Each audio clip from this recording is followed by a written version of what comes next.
beeksisa hawaasa Oromoo biyya Jarmanii fi firoottan Oromoo guutuu biyya Jarmaniitti argamtan akkasumas dubbistootaa fi dhaggeeffattoota walaloo jaallattoota artii fi hogbarruu afaan Oromoo hundumaaf albamni walaloo moggaasa maqaa hibboo deebii dhabe jedhu kan waloo shaggaa baadiyyaatiin barraa'ee walaleeffame akkasumas barsiisota afaanii hedduudhaa fi hayyoota muuxannoo hogbarruu qabaniin kan gulaalame dabalataanis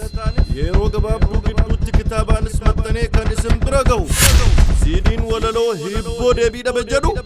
gaafa guyyaa 13 ji'a torbaffaa bara 2019 sanbata xinnaa sa'aatii 12 irraa eegalee amma sa'aatii duwwaatti yeroo jalqabaatiif biyya Jarmanii magaalaa Nuuramberg battala godhachuudhaan sagantaalee dhandhama artii ta'aniin deeggarame bifa ho'aa fi hawwataa ta'een ni eebbifama. Sagantaa kana irrattis maanguddootaa fi abbootiileen amantaa akkasumas hayyootiin muuxannoo hogbarruu qaban hedduun argamuudhaan albama walaloo kan waloo shaggaa baadiyyaatiin barraa'ee walaleeffame akkasumas kan hayyootaa fi barsiisota afaaniitiin gulaalame kana bifa adda ta'een ni eebbisu.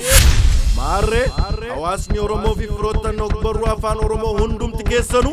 guyyaa seena qabeessaa fi adda ta'e kanarratti argamuudhaan albama walaloo hibboo deebii dhabe jedhu kana akka nuuf eebbistan akkasumas sopha sammuu fi dhandhama artii Oromoo akka nu wajjin qooddattan waamicha kabajaa isiniif goonee jirra. Eddoon isaa Lux Junge Kirche Nuuramberg Leipziger Straße 25 yommuu ta'u adreesni poostaa 9049 Nuuramberg dabalataanis buufata baaburaa magaalaa Nuuramberg irraa lakkoofsa 2 kallattii dirree xayyaaraa deemuu qabattanii buufata Ubaanii Noord Oostbaanoof jedhu irratti yoo buutan kallattii arga mirgaa irratti salphaatti argattu. Odeeffannoo dabalataa baruudhaaf lakkoofsa bilbilaa 1521 4120 45 shaggaa baadiyyaa akkasumas 1762 4366 518 Saadam Abdul Jalil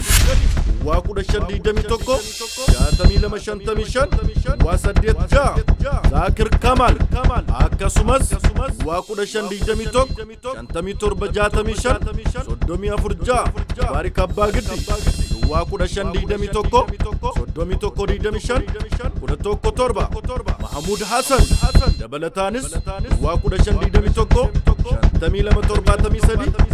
5273 Gammachiis Kadir jettanii yoo bilbiltan odeeffannoo gahaa ni argattu. Sagantaa eebba siidii hibboo deebii dhabe jedhu kooree qindeessitu